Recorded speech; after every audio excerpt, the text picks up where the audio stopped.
और इतना ही नहीं, अब तो केंद्र सरकार ने 70 साल के ऊपर के बुजुर्ग के लिए भी 5 लाख रुपए का इलाज मुफ्त कर दिया है।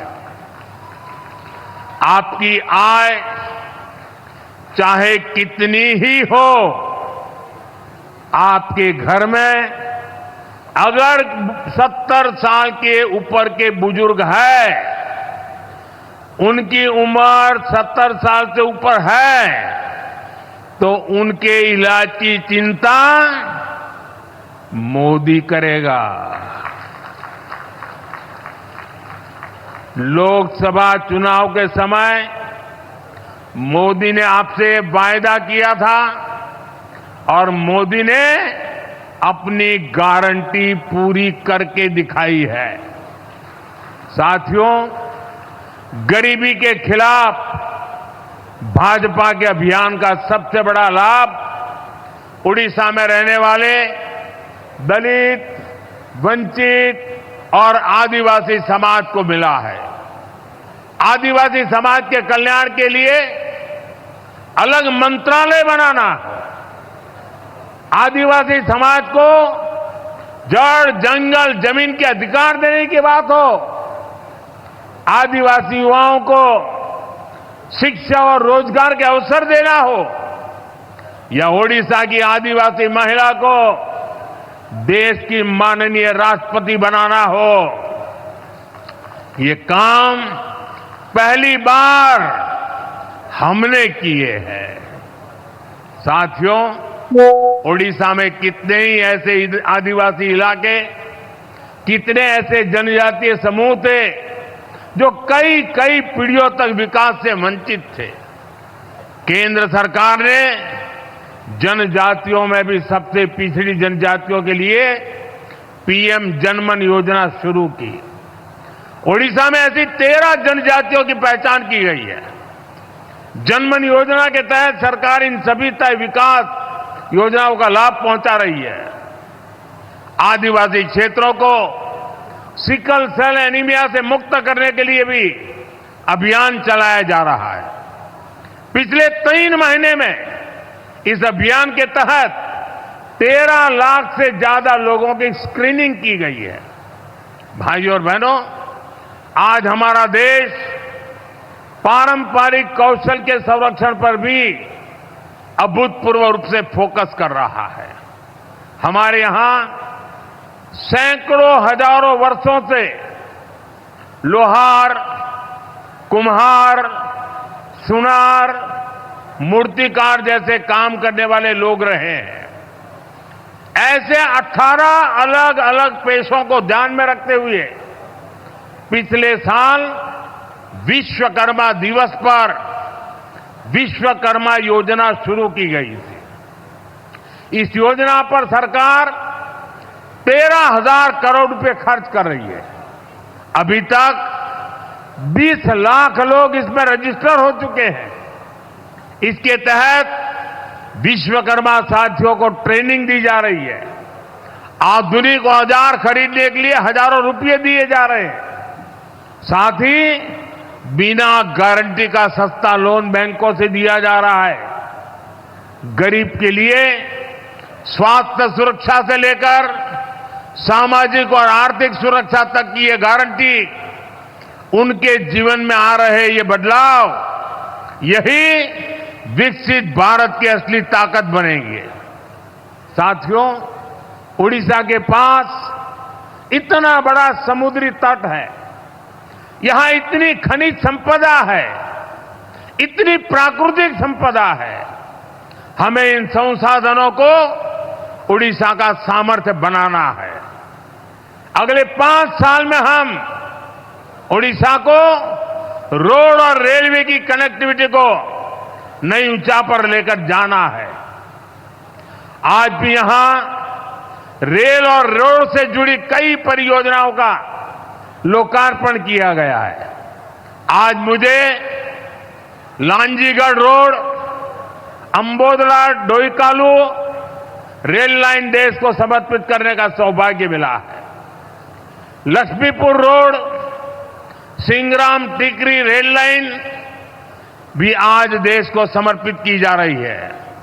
इसके साथ ही Dhenkanal, Sadashivpur, Hindol road rail line भी राष्ट्र को समर्पित किए जा रही है। पारादीप से कनेक्टिविटी बढ़ाने के लिए भी आज काफी काम शुरू हुए हैं। मुझे जयपुर नवरंगपुर नई रेलवे लाइन की आधारशिला रखने का सौभाग्य भी मिला है। इन प्रोजेक्ट से उड़ीसा के युवाओं के लिए बड़ी संख्या में रोजगार के नए अवसर तैयार होंगे। वो दिन दूर नहीं जब पुरी से कोणार्क रेलवे लाइन पर भी तेजी से काम शुरू होगा। हाईटेक नमो भारत रैपिड रेल भी बहुत जल्द ही ओडिशा को मिलने वाली है। ये आधुनिक इंफ्रास्ट्रक्चर ओडिशा के लिए संभावनाओं के नए द्वार खोलेगा। साथियों, आज 17 सितंबर को देश हैदराबाद मुक्ति दिवस भी मना रहा है। आजादी के बाद हमारा देश जिन हालातों में था, विदेशी ताकतें जिस तरह देश को कई टुकड़ों में तोड़ना चाहती थी, अवसरवादी लोग जिस तरह सत्ता के लिए देश के टुकड़े टुकड़े करने के लिए तैयार हो गए थे, उन हालातों में सरदार पटेल सामने आए। उन्होंने असाधारण इच्छा शक्ति दिखाकर देश को एक किया। हैदराबाद में भारत विरोधी कट्टरपंथी ताकतों पर नकेल कसकर 17 सितंबर को हैदराबाद को मुक्त कराया गया। इसलिए हैदराबाद मुक्ति दिवस ये केवल एक तारीख नहीं है, ये देश की अखंडता के लिए, राष्ट्र के प्रति हमारे दायित्वों के लिए एक प्रेरणा भी है। साथियों, आज के इस अहम दिन हमें उन चुनौतियों पर भी ध्यान देना है जो देश को पीछे धकेलने में जुटी है। आज जब हम गणपति बप्पा को विदाई दे रहे हैं तो मैं एक विषय इसी से जुड़ा उठा रहा हूं। गणेश उत्सव हमारे देश के लिए केवल एक आस्था का पर्व ही नहीं है।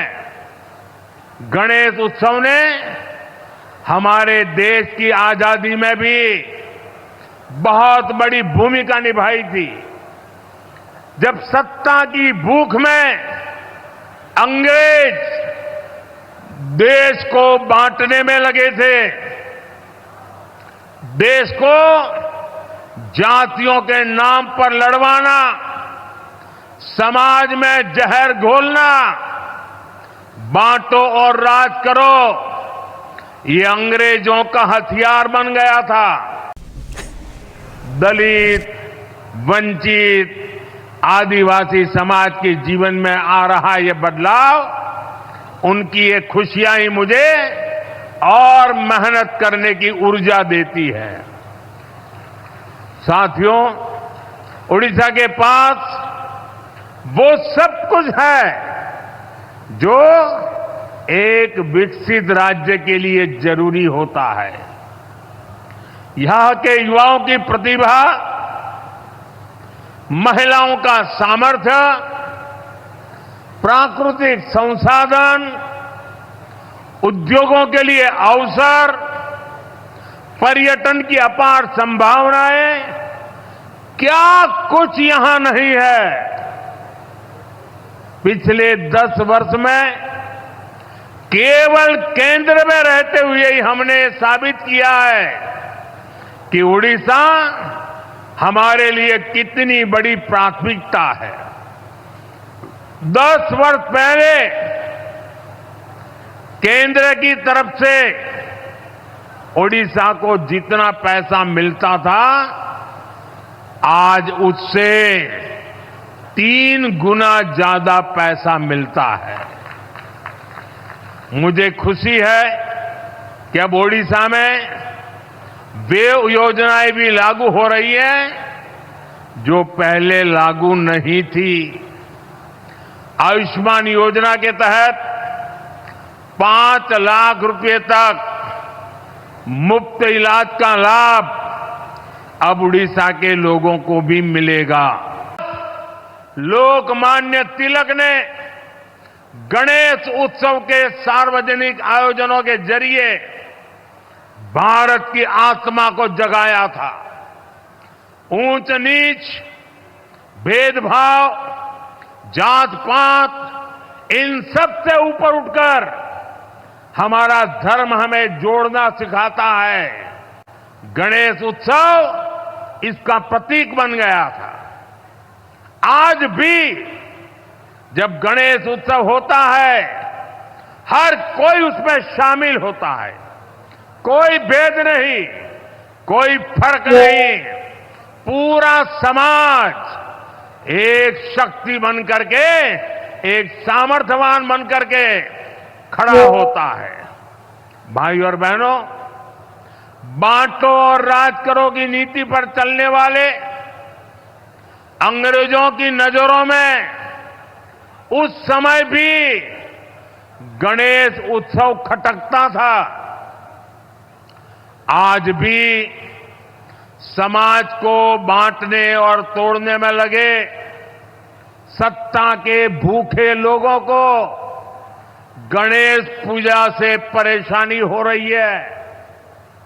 आपने देखा होगा, कांग्रेस और उसके इकोसिस्टम के लोग पिछले कुछ दिनों से इसलिए भड़के हुए हैं क्योंकि मैंने गणपति पूजन में हिस्सा लिया था।